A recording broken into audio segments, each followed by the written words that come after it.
माफ़ी मांग रहे हैं, सदन में जाके माफ़ी भी मांग रहे हैं, ऐसा नहीं है। वहाँ माफ़ी मांगते हैं, यहाँ फिर वही काम करते हैं। तो काम यही करते हैं, वो जाके सदन में माफ़ी मांगते हैं, गलती हो गई, और फिर आके फिर वही काम करते हैं। और हमारे साथ कई विधायकों के साथ इस तरह की घटनाएं। सदन था, आप लड़ने का काम करेंगे, लेकिन आपको पुलिस यहीं की मतलब यूपी की पुलिस जो है टांग के ले जाती है। संविधान के हिसाब से आरक्षण मिलना चाहिए कि हम ये दे के तय करेंगे कि वो फॉरवर्ड है तो उसको हम ज़्यादा दे दें, हम बैकवर्ड को कम कर दें, ये हम नहीं तय कर सकते, या आप नहीं तय कर सकते, ये देश की कोई सरकार नहीं तय कर सकती। जो हमारे संविधान में लिखी व्यवस्था है, उस व्यवस्था के अनुसार आरक्षण मिलना चाहिए, उस व्यवस्था के अनुसार नौकरियां मिलनी चाहिए।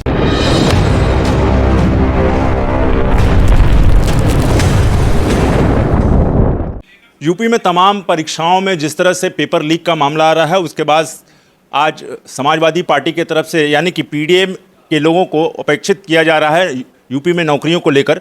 एक तरफ जो यूपी में नौकरियों के लिए हाहाकार मचा है, मतलब युवाओं का कहना है तमाम नौकरियां नहीं हैं। उसी तरह अभी हमारे साथ एमएलसी आशुतोष सिन्हा जी हैं। आज आपने पीडीए आरक्षण घोटाले का लेकर जो है प्रेस वार्ता किया, क्या है ये? देखिए, जब से भारतीय जनता पार्टी की सरकार आई है, लगातार जो पीडीए समाज के लोग हैं, जो बैकवर्ड हैं, जो एससी हैं, जो एसटी हैं, उन समाज के लोगों के आरक्षण को लूटने का काम उत्तर प्रदेश की सरकार कर रही है। अब तक 22 ऐसे एग्जामिनेशन थे जिसमें 11,514 से ज़्यादा पदों पर लूट उत्तर प्रदेश की सरकार ने कर ली। जो हक था एससी एसटी ओबीसी का, उसको लूटने का काम सरकार ने किया है। तो आज उसको लेकर हम लोगों ने प्रेस कॉन्फ्रेंस की और ये बात बताने का काम किया है कि जिस तरह से पीडीए के आरक्षण को लूटा जा रहा है सरकारी नौकरियों में, आने वाले समय में समाजवादी पार्टी सड़क से लेकर सदन तक संघर्ष करने का काम करेगी। और समाजवादी पार्टी की सरकार 2027 से बनने जा रही है। आदरणीय अखिलेश यादव जी मुख्यमंत्री बनने जा रहे हैं, और जो अधिकारी इसमें संलिप्त हैं इस लूट में, उनके ऊपर भी कार्रवाई करने का काम समाजवादी पार्टी सरकार में होगा। आप कह रहे हैं लूट है, आपको नहीं लगता कि मतलब अब जनरल कास्ट के लोगों की मतलब वोट नहीं चाहिए क्या? ब्राह्मण समुदाय के लोगों को आपको वोट नहीं चाहिए? देखिए, मैं ऐसा है ना कि हम वोट हमें सबका चाहिए, और सबके हम विकास की बात कर रहे हैं। हमारे देश में संविधान बना, इस संविधान मैं जो बात कर रहा हूँ, मैं किसी को नहीं कह रहा कि आप किसी को, लेकिन 27% आरक्षण हमारे संविधान में लिखा हुआ है कि 27% आरक्षण ओबीसी का होगा, एससी का 23% आरक्षण होगा, एसटी का 2% आरक्षण होगा। तो जो संविधान में लिखा हुआ है, तो संविधान के हिसाब से आरक्षण मिलना चाहिए कि हम ये दे के तय करेंगे कि वो फॉरवर्ड है तो उसको हम ज़्यादा दे दें, हम बैकवर्ड को कम कर दें, ये हम नहीं तय कर सकते, या आप नहीं तय कर सकते, ये देश की कोई सरकार नहीं तय कर सकती। जो हमारे संविधान में लिखी व्यवस्था है, उस व्यवस्था के अनुसार आरक्षण मिलना चाहिए, उस व्यवस्था के अनुसार नौकरियां मिलनी चाहिए। तो ये जो घोटाला हो रहा है, इस संविधान की हत्या कर रही है सरकार। इस देश के संविधान को बचाने के लिए हमें और आपको एकजुट होना पड़ेगा। एक बात बताइए, आप चूंकि हमेशा विधानसभा में मुखरता से आप अपनी बात रखते हैं, लेकिन क्या जो आज आपने ये पीडीए वाला मतलब मैगजीन दिखाकर जो है आपने प्रेस वार्ता की, यही चीज़ आप विधानसभा में भी कर सकते? आने वाले पुराने समय में विधानसभाओं में भी इस मामले को उठाने का काम किया था, और आपके चैनल के माध्यम से कह रहे हैं आने वाले सत्र में भी इस मामले को पूरी मजबूती के साथ विधान परिषद में हम उठाएंगे और सरकार को घेरने का काम करेंगे। कई बार सरकार जिन भर्तियों को लेकर हम लोग लड़ने का काम कर रहे हैं, हाई कोर्ट से सुप्रीम कोर्ट तक गई। सरकार के कई मंत्री जो बैकवर्ड समाज के हैं, वो बेचारे बंद कमरे में तो बात मानते हैं कि सही बात है, लूट हो रही है आरक्षण की, लेकिन खुले मंचों पर नहीं कह पा रहे। मैं आपके चैनल के माध्यम से कहना चाहता हूँ, ये आप बुकलेट लेके जाइए और भारतीय जनता पार्टी के किसी मिनिस्टर के पास जो बैकवर्ड समाज का होगा, उससे पूछिए कि क्या ऐसा आरक्षण हुआ था, इसमें इतनी लूट हुई कि नहीं हुई, हाँ या ना में जवाब दो। बेचारे जवाब नहीं दे पाएंगे, और क्योंकि उनकी हिम्मत भी नहीं है कि वो जाके सरकार के खिलाफ ऐसी बात कुछ कर सकें। क्योंकि जो लूट हो रही है आरक्षण की, वो कहीं ना कहीं संविधान की हत्या की जा रही है। हमें किसी जाति धर्म संप्रदाय से कोई आपत्ति नहीं है, सबको नौकरियां मिलनी चाहिए, लेकिन जो संविधान में व्यवस्था की गई है, उस व्यवस्था के अनुसार तो व्यवस्था होगी कि आप किसी की भी नौकरियों में हक हिस्सा लूटने का काम करेंगे, तो वो चीज़ नहीं होनी चाहिए। क्या आशुतोष जी वोट बैंक ये पीडीए के द्वारा साधने की कोशिश कर रहे हैं क्या? मैंने फिर कहा कि हम समाजवादी पार्टी वोट बैंक की राजनीति नहीं करती। समाजवादी पार्टी राजनीति करती है देश के संविधान को बचाने के लिए, लोकतंत्र को बचाने के लिए। तो देश के संविधान में जो व्यवस्था है, उस व्यवस्था को सुचारू रूप से चल सके, हमारी लड़ाई इस बात की है। हम वोट बैंक की राजनीति। भाजपा के लोग कह रहे हैं कि मतलब आप लोग समाजवादी हैं, लेकिन समाज को बांटने का काम करते हैं हमेशा।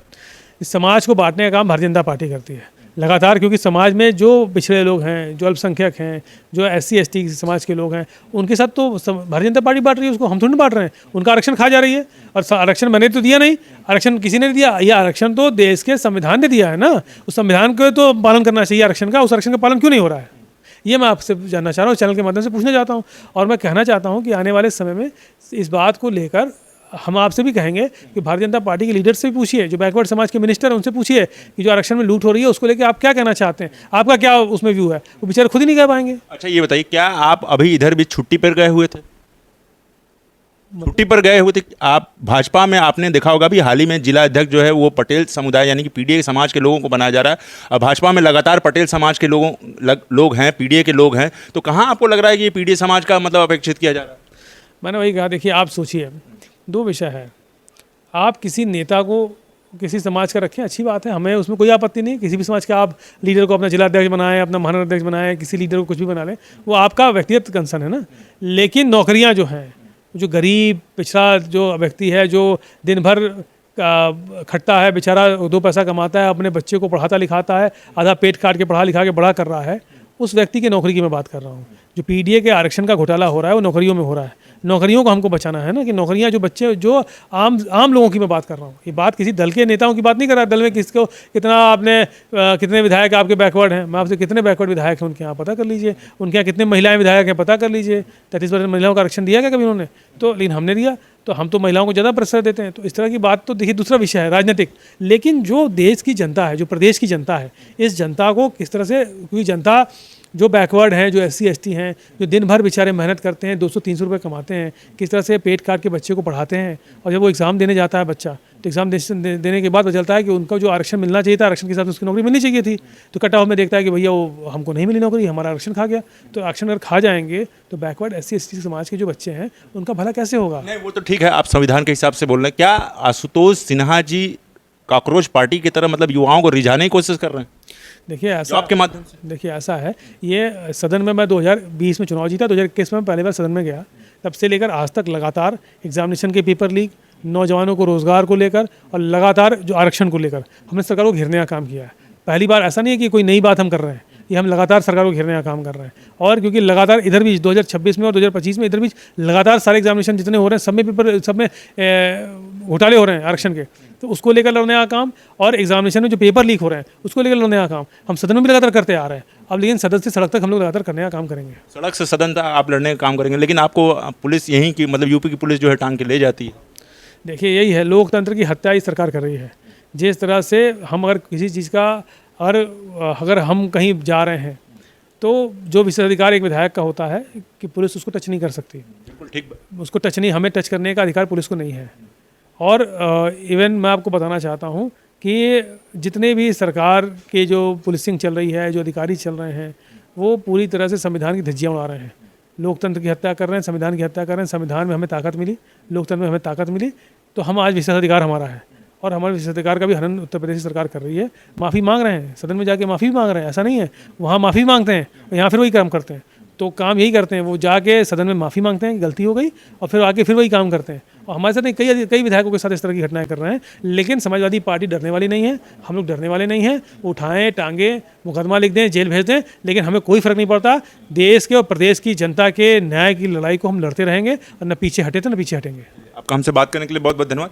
तो देखिए, ये समाजवादी पार्टी से MLC आशुतोष सिन्हा थे, और जिस तरह से तमाम यूपी में जिस तरह से एग्जामों में पेपर लीक का मामला आ रहा है, हालांकि आपने तमाम सोशल मीडिया के न्यूज़ के माध्यम से खबरें जानी होंगी, मतलब उसका एनालिसिस जाना होगा, लेकिन आज हम आपको एनालिसिस में एक तरीके का हम बताएं कि यूपी गवर्नमेंट में या किसी भी गवर्नमेंट में अगर पेपर लीक होता है, तो अगर सपोज दैट मान लीजिए अगर 10 लाख अगर अभ्यर्थियों की फॉर्म भरने जाने हैं, तो 10 लाख अभ्यर्थी उस फॉर्म के पैसे भी जमा करेंगे। अगर सरकारी अकाउंट में या किसी प्राइवेट सेविंग अकाउंट में अगर 1 लाख रुपए अगर 15 दिन तक ट्रांजैक्शन हो जाता है, तो उसका 2.5% 3 महीने के अंदर अंदर मिलता है। तो क्या इस पैसे को बचाने के लिए सरकार जो है कि मतलब कहीं ना कहीं मतलब ये बड़े पैसे को बचाने के लिए सरकार क्या इस तरह से काम कर रही है? तो इस पर सोचने वाली है, और युवाओं को भी इस पर सोचना मंथन करना पड़ेगा। तो देखते रहिए उत्तम सवेरा न्यूज़ में हूं अशोक पांडे, धन्यवाद।